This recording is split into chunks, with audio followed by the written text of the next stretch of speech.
The Congo Hour. I am your host, Wayna, along with my dynamic co-host, Trippy. How are you today? I'm doing all right. How are you? I'm good, thank you. Right. We have a lot going on. We do. So we're running a little bit behind schedule. Just a little. You want to run down who's coming on tonight? Yes. The two people that I know are here is a sweetheart of a young lady, Letitia, and she's coming on to talk about. She's all right. Yeah, she's all right.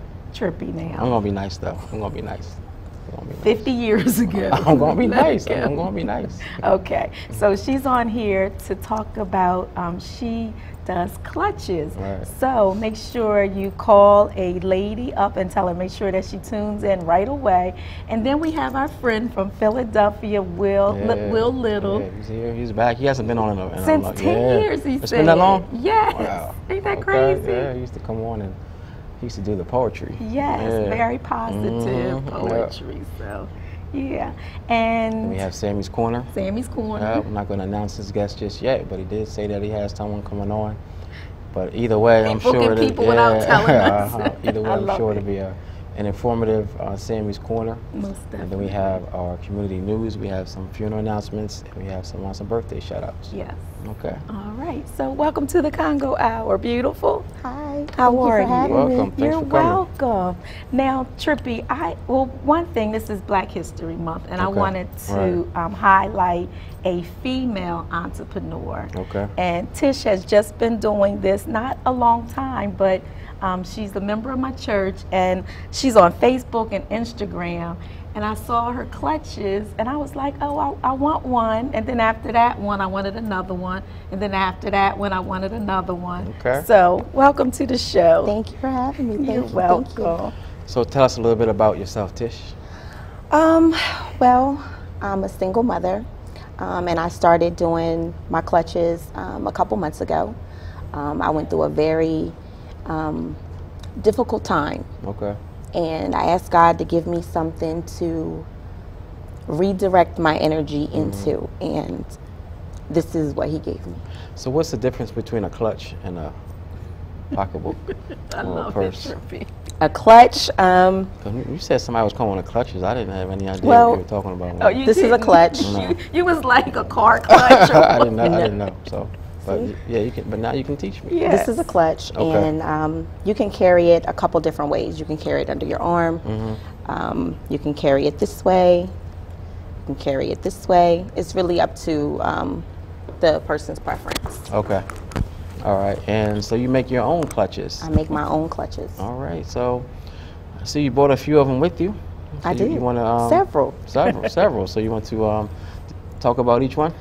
Well, I'll go over just a couple and just show the others. Some of them were named after special people in my life. Which one is Triple? There isn't one, but I'll make one for you. Too late. During the time that I was going through what I was going through, it was several intricate people in my life that helped give me strength. And one was my mother, and this is called the Sandra Clutch. So I named it after her, and my son. My son gave me so much strength. His name is London. So this is the London Clutch. I love that name. And again, you can carry it anyway. Thank you. Another one, my girlfriend Amira. She was a very motivating, listening ear without judgment during the experience that I went through. And this is the Amira Clutch. Okay. She's a little eclectic. If you think about it. So I thought this was perfect for her. And these are all new, so they're not named. Okay. This is Wonder Woman. I put this on Facebook and Instagram last night, and I got a ton of orders. That's pretty cool. About 5 people wanted this clutch. I think I'll probably discontinue this one after I hit 6. Okay. This one is new as well, and I try to put a funky print on the inside, you know, so that it looks different. When you open it up, it's just not your normal black or cream on the inside, and this one can be carried this way. So what do women put in clutches? Everything. Just like a pocketbook? Just like a pocketbook. The only difference with this is mine doesn't have a strap. Okay. And that's only because I haven't perfected it yet. but I'm thinking about adding maybe a little wristlet so that you can carry it on your arm and not lose it. But as nice as they are, I would be very surprised if someone wants to lose it. And then here's another that was new, and it has a pop of green on the inside. And my label is the leggy lady carrying a clutch. We're getting a close-up on there. Do we have, does the studio have her contact information? It's up on the screen. Oh, I'm sorry. Thanks. You're welcome. How much do they cost? They vary. Okay. Starting at $55, and they can go up as high as $100, depending on how it's customized. You can take one of these and modify it, change it to whatever you would want it to be, as long as I have the material. You don't have to go with the design that I've come up with. So that makes it even more special because you'll have a one-of-a-kind clutch. Not everybody is going to be walking around with your clutch, and a lot of women are really big on not having what everybody else has. Right. Yeah, I was really impressed, Trippy, because I asked her, I said, "What? How did you get started?" And she was, you know, very open with me, and I really appreciate that. And a lot of women, we go through things, and we don't always look for a positive outcome from it. So for you actually said you went online to, I went online. First I started praying because I was going through so much. And once I asked God to give me something, I went on YouTube and I saw the videos a couple times, and I really didn't think anything about it, but it just seemed like every time I went on YouTube, that same type of video popped up. So I was like, maybe I could do it, you know. And I went home one day to my mother and I was like, "Where's your sewing machine?" And she didn't have hers with her at the time. So I said, "Let's go to the store." I bought a sewing machine. I went to Joann Fabrics and I bought some remnants and I bought some zippers. And they say the zipper is the devil. I agree. Like, it's very hard to put the zipper in. So it took me about 5 to 8 hours to put it together.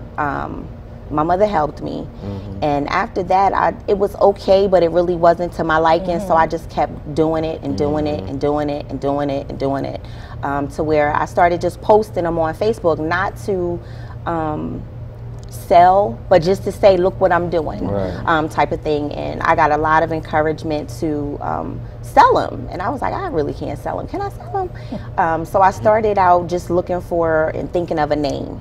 And once I found a name, then I found the logo. The logo like screamed me, and I was like, I have to go with this one. So it's kind of been a journey, and it's still going, and I'm still learning as I go. So it did not start off as a business.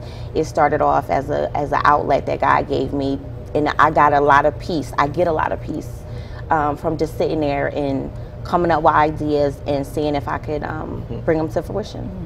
Well, out of that, I can tell you, like, when I carry my clutches and everyone compliments me, it like makes me feel good. Oh, I got my clutch. So it's like, out of what you went through, like, you're really encouraging other ladies when they carry your clutch. So I want to encourage you to keep on. And not only Trippy, I mean, she puts it in, she wraps them up really nice. She puts a nice card inside of them, nice. Thanking people. So, how long does it take you to do them, Tish? In the beginning, it was taking me like 4 hours to do one, and I think it was because I was really nervous. I didn't want to make a mistake, and I didn't want my customer or my client to be upset or like, you know, pick over and say, "Oh, I paid $55 for this, and the string is coming out or the yarn is coming out." So I take my time. So now I've gotten down to like 2.5, 3 hours a clutch, but I take my time. And I want them to, you know, really like it and not find any flaws with it. So I'm kind of my worst critic. I'll go over it before I wrap it up, and then I'm like, should I check it one more time? But I haven't gotten any complaints so far. Okay. All right. What's your how can people contact you on Facebook? Right now, I just have Letitia Nicolette, which is my personal Facebook. Okay. I have not created a What About a Clutch Facebook yet. But right you're now on Instagram. I am on Instagram at What About a Clutch, and it Okay. sounds just like I said it. What About a Clutch. What about a clutch? I like that. So now you've learned what about All a right, clutch, yeah, right? thank you. I appreciate that. Yeah, so thank you so much for coming on and Thank you sharing for with having me. us. I appreciate it. Yeah, so please make sure that you give Tisha a call. Let her know that you saw her on the Congo Hour, and we pray that your phone line is flooded with orders. I appreciate that, and I you're hope welcome. so. Can I give you a gift? Of course you can. I made this for Wayna because she has supported me. She might not tell everybody, but I will. She has purchased 4 clutches. Her very first clutch, she had it like 2 days later. She, hit me on my phone and said, "I want 2 more." And I was like, "Wow, like really?" And she's like, "Yeah, I want another one." And then she was one of the 5 people that ordered last night the Wonder Woman clutch. So I made something that will go with one of your clutches. Oh, thank you so very much. May I open Yes, it? ma'am. Okay. You all right with me? I'm just here. Sorry, I didn't know you just were here. going to be So Just here. cute. Thank you. So yeah, I purchased this one. I have this at home. I think mine is a little larger Yeah, than this. this is bigger. And so now I have this to go inside of it. Am I supposed to be excited for you? I didn't get a gift. I didn't know you was going to be here, Trey. Still. Don't pay him any attention. He's such a wonderful person. We're gonna have you back on, okay? Okay. Maybe. All right. Maybe not. Until I get my gift, I don't think that's going to happen. I need to get a I'm gift. going to What make do you a you want? I don't wallet. know. You can make something for me. Make something. Okay? A wallet. All right. That'll work. iPad holder. Something. Don't even matter what it is. Okay. Just send me something, then we'll got book you. you. Okay? You got it. All right. You'll be booked anyway.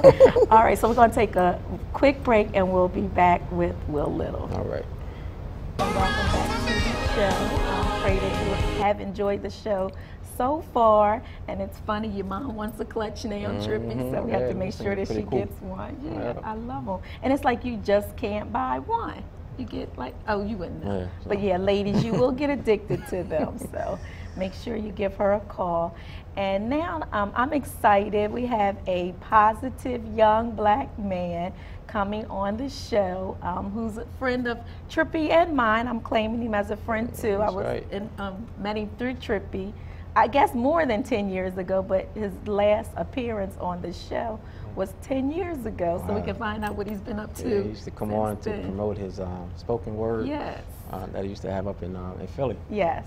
And now he's back, just talking about some things that he has going on, and just like you said, when there's just some positive movements that he has. So I'm looking forward to hearing what he has going on. Yeah. Welcome Welcome back back, to Will. the show. Well, thanks for having us. You're I appreciate welcome. it. 10 years, huh? I know. Yeah, 10 That's long years. crazy. Yeah, in that time I've been doing a whole lot, with Poetry in Motion. We were more than just poets and actors. We was also community activists and mentors, going to the schools and the prisons and talking to some of the young men and women that needed some kind of guidance. So fast forwarding, I created a lot of mentoring programs in the city of Philadelphia that went into the prisons, separated from Poetry in Motion. And then I know I got a lot of interviews through media and TV and newspapers and stuff like that. So recently, I've created a piece called, a movement called Peace Live In It, basically. And that's what this shirts we have on today. And what it is that, we live in a high crime area in Philadelphia, and just all over the country, there's a lot of violence going on. Right. And I think it's due to the overall promotion of negativity that we see in our TVs and radios and social network. So going to rallies and campaigns all the time, and marches and memorials and things of that nature, I wanted to create a new kind of wave that actually change that tide a little bit. I mean, stop making everything cliche. I mean, somebody died, they do a visual with flowers and everything like that. And it promotes death. I'm saying having RIP shirts, it promotes death. Even though you're trying to highlight someone's life, it still promotes death.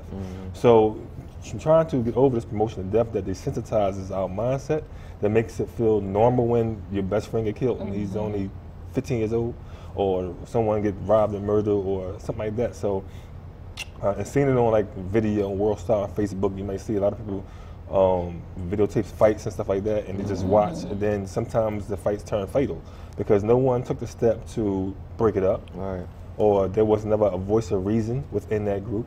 And I see today, like you have in Wilmington, you have a lot of violence brewing in Wilmington a lot. I mean, and we just had that voice of reason sometimes to say, look, making a bad mistake, making a wrong choice, everybody's going to suffer, this person and you and your family, and then that'll happen. But it comes with the overall promotion of negativity. So I decided to create a movement that will promote life and promote positivity and have everyone take the pledge to do so.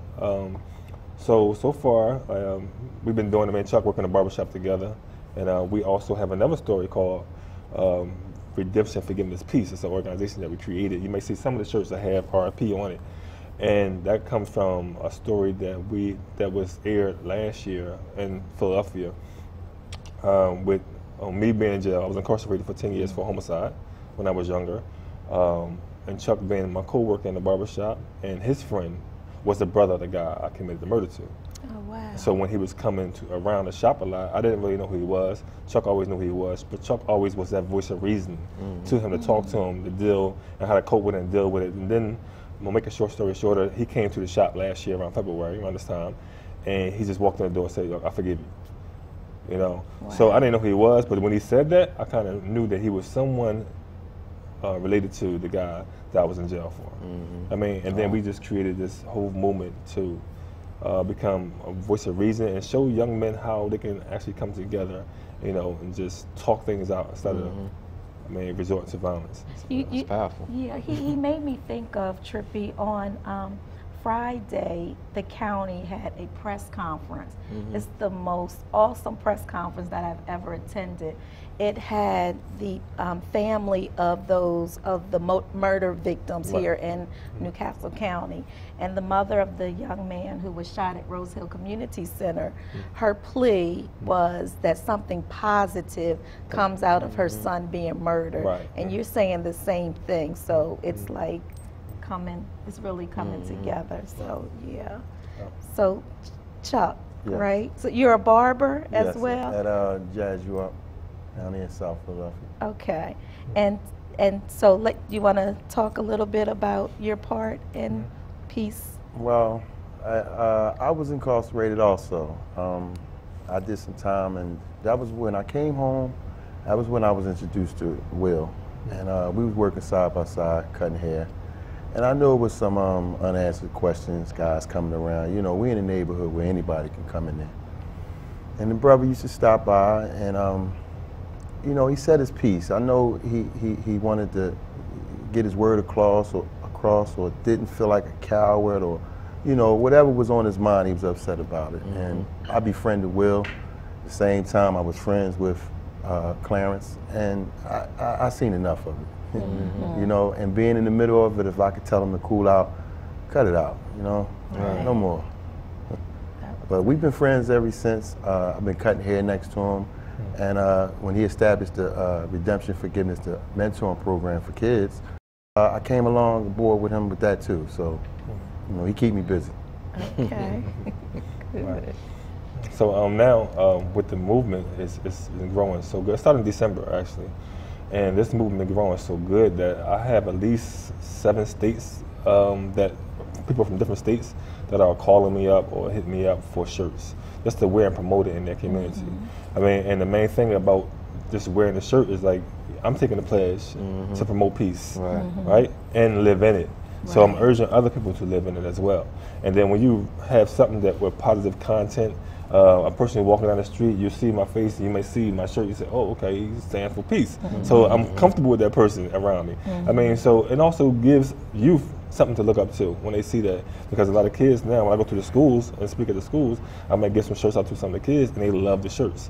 I mean, they want to wear them every day like it's a uniform. And then some schools let them wear it like a uniform because it's a positive piece, in which we need that in a lot of schools too as well. Definitely. I mean, with the violence that's going on. No. I see the awesome work that you're doing from Instagram, with friends on Instagram, and just seeing the movement that you're doing is great. Yeah. Thank you. So you are open to if schools or different organizations want you to come and speak? Yes. That's something that you're willing to do? Yeah, definitely. Okay. That's one of the things I do. I mean, last time I was here, I went to the college, Springfield College? Springfield College. Yeah, I went there, Sylvester Johnson, the old police commissioner for Philadelphia. He taught a class, and I went and I spoke to the students up there, which was great. I mean, I was looking to try to come into Delaware and actually talk to some of the youth here, or even some of the inmates here. I mean, get them to change their life around. Because some people need to show them how to navigate their way through life challenges and tribulations, and that's what I do. I mean, as a professional. I mean, I'm a living example of it. So. Good. Very good. Now you wanted Trippie and I to do a I want y'all pledge? to take the pledge. Okay. Live on air in front of your All right. audience. Okay. Everything else. So what I have a shirt. I guess your size will be. I mean, I don't want to say a medium. I know you kind of cut up a little bit. Medium? But no, I gave you an extra large. Oh, okay. Actually, He's like, and you have your medium Thank right here. you. Both got extra larges? No, Yeah. she has a medium. Oh, that's, That's a okay. medium. All right. So you can support oh, them. right. Peace, live in Peace. Okay. Exactly. And how it goes is say your name and where you're from, and say you take the pledge to promote peace and live in it in your area. Okay. Put All my right. shirt up to me. I like that color, man. You like this color? Me too. It's popping. You don't show me everything. All right. Well, I that appreciate big this, enough man. It'll be too big for me pretty soon. I'm about to slim down. Okay, so let's do the pledge. All right, Okay. we will. Go ahead. So- What do we say? You say your name and you say where you're from, and you're taking the pledge to promote peace in Delaware. Oh, All okay. right. I'm Trippie Congo. I'm from Wilmington, Delaware, and I'm taking the pledge to promote peace in my city. And my name is Wayna Dobson, and I live in Wilmington, and I am taking the pledge of peace to promote in my city. All right. All right. Great. Thank And if you. they want to contact me, so you can just Okay. go on Instagram and hashtag Peace Live In It campaign, and you'll find all the pledges on there from all over the 5 states. Like I said, I mentioned the 7 states. Okay. And if you want to order, you can go order on PayPal, which is Poetry in Motion 15, Poetry Poetry, letter N, MOTION 15 at gmail.com. Okay. And you can place your order there, or you can just contact me at the number 215-459-7065. Okay. All right, and we have it up on the screen. You have it on the screen? Okay, Yeah, great, we'll great. definitely have you back real soon. Okay, that'd be great. When we have a little bit more time. Okay. Okay, Yeah. thank you All so right, much. thank you. I appreciate All right. it. All right, hold on 1 second. Don't get up yet. That's your mic's on. We're going to take a quick break, and we'll be right back with Sammy's Corner. Good evening and welcome back to my favorite part of the show, and I hope that it's yours, Sammy's Corner. How you doing, sir? Well, I'm all excited tonight. I know you are. I've got a guy that's gonna take me way back many, many, many years. I'm a friend of the family. In fact, I received money from the family when I was a little guy in high school. Really? Yeah, his folks kind of started a business many, many years ago, and I was there. And so I'm excited to have him. I remember when he was running for president of county council. We worked together. And then when he ran for Senate, I was working very closely with him. I had some problems at that time, but they've since been ironed out, and, Good. and we're all excited about keeping him available. I just keep hearing so much good stuff about him and the committees that he's on and what he's doing down in Washington. Okay. So I just thought he'd bring all that good news back to us and talk about what's going on All down there. right. Well, I'm excited that we have Senator Chris Coons on Sammy's Corner. Welcome back, Senator. Great to be with you again. Great to see you, so Sammy. very Thank you. much. So I'm not going to take over. This is Sammy's Corner. You go ahead. Well, Cherry advised me that I talk too much, so we're going to go straight Did she tell you to the that? senator. Yes, sir. He told me to be quiet. He'll never get anything said. All right. So, Senator, let's talk about the crime. Let's talk about education, and then we'll go from there. I don't know if everybody got to see the News Journal today, maybe not. There was a front page piece, Sammy and I were just talking about Terrence Newton, a terrific young man who is Yes. the vice principal out at HB Middle School, where I went to middle school. And it accounts how he grew up in the East Side. He got in some trouble as a young man, was shot actually twice, ran with a tough crowd for a while.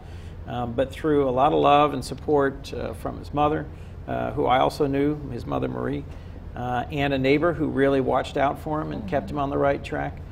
He went to Hodgson. He ended up going to Dell State. He ultimately played football was not just a successful athlete, but student, ultimately got his master's and doctorate, Yes. and is now spending a lot of time giving back to young people. It was nice to see positive news on the front page of the News Journal for once, talking about a man who is a good role model and who is helping push back on so much negativity. We've got a good leader now in Attorney General Den, who I'm looking forward to working with. We've got, folks in our U.S. Attorney's office, in our mayor's office, in our city police department, who are trying to step up to the very real challenges we have. But as a community, as a city, I think we need to come together. I serve now in the Senate on 2 different committees I just wanted to mention. One's the Judiciary Committee, the other one's Appropriations. Appropriations decides how the government's going to spend its money federally. Judiciary actually controls everything that relates to criminal justice. So support for state and local law enforcement, changes to the criminal justice system. And I've worked with Mayor Williams to provide some additional resources through something called the Violence Reduction Network, which allows Wilmington to connect with 4 other cities, Detroit, Camden, Oakland, Chicago, ones that have learned some lessons and also have some big challenges. And it provides some additional resources from federal law enforcement agencies. But just providing law enforcement support isn't going to solve our problems. We also need community engagement. We need more support for improving education. Sammy and I were talking before he came on about the importance of early childhood education. And we also need better jobs for people. So we've got a big challenge ahead of us. The murder rate, the shooting rates here recently have been really upsetting and alarming. Yes. The reason Terrence was on the front page today was because his close friend was the young man who was killed at Rose Hill Community Center. I think the number of shootings and the level of violence has got to have everybody's attention. And I, for one, look forward to working with our governor, with the congressional delegation, the mayor, and the chief of police to make sure we've got the resources we need to solve the problems that are facing our community. We're in a pretty tough spot, and I think we need everybody on board to make sure we're tackling this problem. So that was one of the things that I wanted to mention. Okay. As we talked about, I also just wanted to say that I had a chance to see the movie Selma at the Riverfront not too long ago. Canaan Baptist was kind enough to invite me to come, brought my daughter Maggie, who came with me. Oh, that was nice. Penrose Hollins was there, and Chris Bullock was there, and we had a great viewing. In 2 weeks, it'll be the 50th anniversary of that particular march, the March in Selma. And I'll have the opportunity to be there along with Congressman John Lewis, who's not just in the movie, but was in the reality. Okay. John Lewis was a young activist who helped organize and lead the march. He's still serving in Congress today. And he and President Obama and dozens of others from around the country will be there to reenact that march across the Edmund Pettus Bridge in Selma. I went several years ago. It was one of the most inspiring things I got a chance to participate in. The challenge will be, what can we do about it when we get back to Congress? Right. Can we work across the aisle and find ways to fix the Voting Rights Act that was passed 50 years ago in response to what happened in Selma? It's got some challenges because the Supreme Court, this conservative Supreme Court, has overturned critical pieces of the Voting Rights Act. People are being denied the right to vote in key southern states that cost us several Senate races this last election. And we need to find Republicans willing to work with us again to fix the Voting Rights Act. None of them are currently willing to do it. So we'll see how that plays out 2 weeks from now. That's hard to believe that 2015, that the schemes are being designed to kind of, well, I know it's pretty political to suppress the vote. But it's just so unbelievable. It is. That a vote could be we had several hearings on the Constitution Subcommittee of the Judiciary Committee and had folks come in after the 2010 elections and after the 2012 elections and testify about how state elected officials were manipulating the hours of voting, the polling place locations, how they were cleaning up or purging the voting rolls, ways that they are depriving folks of the right to vote. There is some hope, I think, in this area. There are some bipartisan bills. I'll give you one example. Rand Paul, Republican of Kentucky, you've probably heard of Rand Paul, and Harry Reid, who's the leader of the Democrats in the Senate, co-sponsored a bill to try and strengthen the restoration of voting rights to convicted felons. My hope is that this year it'll get passed in this new Congress. We have a number of other bipartisan bills about reducing mandatory minimums, about reducing the lengths of federal prison terms for nonviolent drug offenders that have bipartisan support, where we've got Republicans and Democrats working together. I'm a co-sponsor on 2 of those. So I have to remain optimistic. If I didn't have hope, I wouldn't get on that train every morning and go back down there. Right. But what keeps it encouraging is the opportunity to help folks here in Delaware. So, do you think, and I've often ask this to everyone, like we're saying, like 50 years ago, we were marching and we're still doing the same thing 50 years later. Do you think that in your lifetime that you will see a change? yes, You do. I hope to live a long time. Okay. So do I. But you know, there has been, that's the hard part, is sitting there with my daughter watching the movie Selma. Right. In 50 years, things have changed.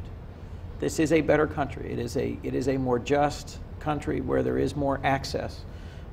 There's more access to the polling place, more access to opportunity, more access to education. Is it enough? No, it's not. Is racism still a real problem in our country? Yes, it is. And income inequality in some ways has gotten worse.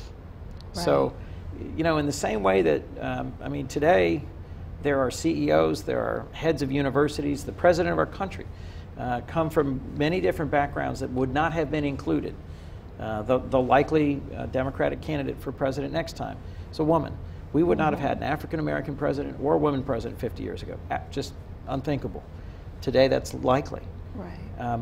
But the number of folks who are unemployed, who are living in neighborhoods that are too violent, whose kids are going to schools where they're not getting educated, real access to meaningful opportunity, we're not there yet. We have a long way to go. There is still really hard work ahead of us. But as long as folks are willing to keep marching across that bridge and keep demanding of elected officials like me that we do our job and do right to improve our communities, we can get there. Very good. We can Have you heard anything about, I call it the Tom Gordon Project down at the waterfront? Yes, we have met to talk about the possibility of a second port south of the bridge. My basic view is this. There is an enormous opportunity for the Wilmington area with the deepening of the Delaware River. I've worked hard to get federal funds to deepen the Delaware River. Why would we care about deepening the Delaware River? The Panama Canal is getting widened, and in 2 more years, you're going to be seeing really big container ships coming both across the Atlantic and up from the Panama Canal. And whether it's the existing port of Wilmington going out on the Delaware River or this new port that folks from the laborers and longshoremen and county executive and others are talking about, if we can find a way to get the investment here, the public-private partnership, either one of those options, I want to see us pursue. I want to make sure that we've got an opportunity to create good jobs. The thing that jobs at the port provide is an opportunity for young men and women who've got a high school diploma but don't have any college, maybe who've even got a record but have cleaned themselves up and gotten it expunged, to work. We don't have enough good, decent manufacturing jobs where you can go straight from school to a career and work and support a family on it. And the port's one of those places where it's still possible to get a great job and to earn a decent living. The oil refinery also is frankly a place of real opportunity. We need more of those opportunities. If we can find the investors to make that port option work, it's worth pursuing. And I think we're probably coming close to end of time. I can see you checking your phone. Well, you know, just one more question. Yep. How do you think, knowing if it's possible, now I don't know all the numbers, but what I hear, evidence has been presented to say between 15 and 20,000 jobs.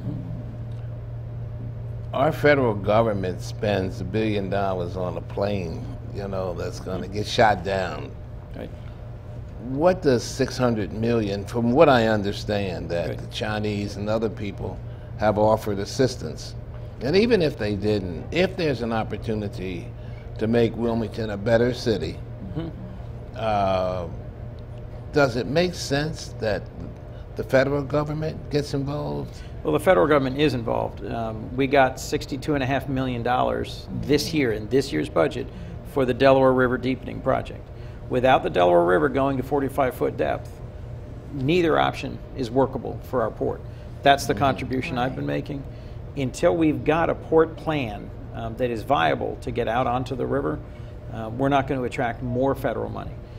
The federal government at this point isn't choosing winners and losers between Baltimore and Norfolk and New Jersey and Wilmington in terms of actually improving the physical property. That's something I will be working on this coming year. I've just joined the relevant subcommittee that helps with the Harbor Maintenance Trust Fund, and I'll be working to try and get funds. But there's a lot of other ports competing for it. What we have gotten money for is Delaware River dredging. That's an important next step. That project will be done by 2017. By then, God willing, we'll also have a plan for the port. So, good jobs and coordinated policing between federal and city and state and county, and a community that supports our young people are the things I hope we're all going to be working on together this year. So. I agree. All right. So thank you so very much. Thank you. Through the years, you've always been very accessible to us. Can I put out one phone number in closing? Go ahead, sure. I just did want to say in closing that anybody who's watching who's got challenges or issues with heating, with Medicare or Medicaid, with Social Security, veterans benefits, you can always call my office at 573-6345. We'd love to help. One more time, the number. 573-6345 here in Wilmington. We are happy to help with any federal issue, Medicare, Medicaid, Social Security, veterans benefits, heating, home foreclosure. We'll do our best to help any way we can. All right. Thank you so Thanks very for the chance much. to be with you. When can we expect you back again? 2-3 weeks. All Clear right. some time. Be happy to make it on a Sunday night. Sounds anytime. wonderful. The information that you have is so important to our community thank you. because we just hear rumors, and obviously you've got the facts. So I'd love to talk when I get back from the trip to Selma, which I is would 2 say weeks from great. now, so maybe Okay. 3 weeks. All right. That'd be great. Okay.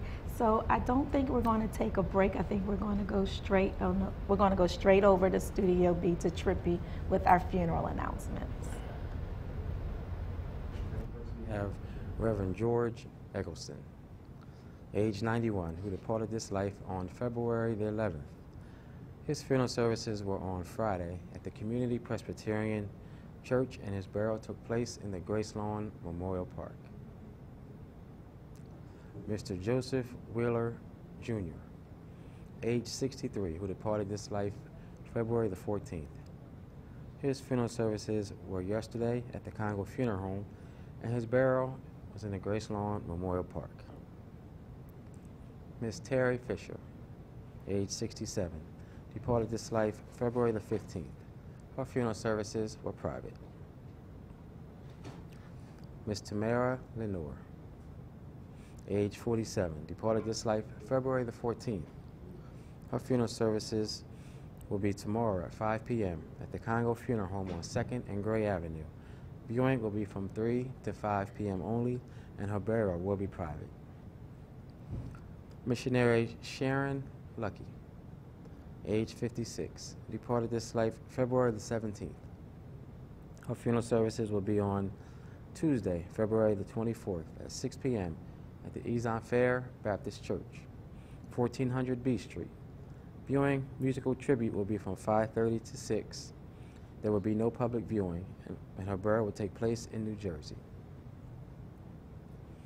Miss Geraldine Brown, age 65, departed this life February the 16th. Her funeral services will be on Thursday at 7 p.m. at the Congo Funeral Home on 24th and Market Streets. Viewing will be from 5 to 6:45 only, and her burial will be private.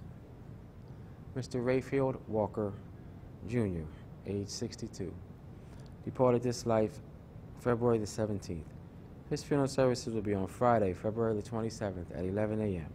at the Congo Funeral Home on 24th and Market Streets. Viewing will be from 9 to 10:45 only, and his burial will be in the Grace Lawn Memorial Park. Mr. Deshaun C. Wallace, age 18, departed this life February the 14th. His funeral services will be on Friday, February the 27th at 1 p.m. at the Bethel AME Church, 604 North Walnut Street. Viewing will be from 11 to 12:45 only, and his burial will be private. Our funeral services for Mr. Roger Garbett, age 68, who departed this life February the 13th, will be tomorrow at 11 a.m. at the Canaan Baptist Church, 3011 Newcastle Avenue. Viewing will be from 9 to 10:45 only, and his burial will be on Tuesday at 10 a.m. at the Delaware Veterans Cemetery. Our funeral services for Ms. Deborah Maddox, age 55, who departed this life February the 16th. Our memorial services will be on Saturday, February the 28th, at the Congo Funeral Home on 2nd and Gray Avenue. The funeral services will be announced for Miss Dorothy Blackstock, age 85, who departed this life on February the 18th. Our funeral services will also be announced for Mr. James Sadler, age 76, who departed this life on February the 19th. The funeral services will be announced for Miss Joanna Hogan, age 73, who departed this life on February the 19th. The funeral services will be announced for Mr. Clifford Henry, age 64, who departed this life on February the 20th. The services will be announced for Mr. Herbert Chapman, age 67, who departed this life on February the 21st. And services will be announced for Mr. Albert Harley, age 68, who departed this life today. And that does conclude all of our funeral announcements. If you have any questions, please call us at the funeral home anytime at 652-8887. Also, you can always go to our website at www.congofuneralhome.com. Right now, I think Wayna has an announcement that she's going to come over and talk about. Yeah, because I like unity. Okay. So I want to make sure that everyone we already putting showed up. this. I Yeah. know, but I want to make sure that I give the number, Okay. and I want to All give right. away some tickets, if that's okay. Of course it is. All righty. We love giving away so, tickets. Old School Party, Big Daddy Kane, Saturday, March 14th at the Clarion Hotel. And the first two callers that call 1-800-479-1065 will get one ticket each. So, first two callers, 1-800-479-1065, cannot be affiliated with the funeral home, cannot be affiliated with LAPA, cannot be personal friend or family. Okay. All right, we appreciate that. Once again, that's going to be a good time. Saturday, March the 14th at the Golden Bell coming? Ballroom. Of course, at the Clarion. That's going to be a nice time. Big Daddy King is coming down. You want to dance? Any age requirements or just an old school party? No, old school party. Okay. No All age right. requirement. Okay. Because there's some young folks that That's true. that grew up on Big Daddy Kane. All right. So. All right. Look Oh, forward to see, that. look, check her out. All right. Well, I think that you're going to read this announcement. I'm sure. St. Paul's UME Church is having a pancake supper February the 24th from 3 p.m. to 7 p.m. at St. Paul's Church, 3114 North Market Street. It's only $8. And for more information, call 764-4500. 764-4500. Trippy, did you say happy birthday to all of our friends? Happy birthday to all of our friends. Also, we want to give a shout out to our number one friend, Mark. Oh, yes, Mark. Yes. Thank you so much for just always supporting us, Mark. We got to get you down here to the studio, and we have to wrap up. So, Mark, we will get in contact with you. We love you all, and good night. Good night.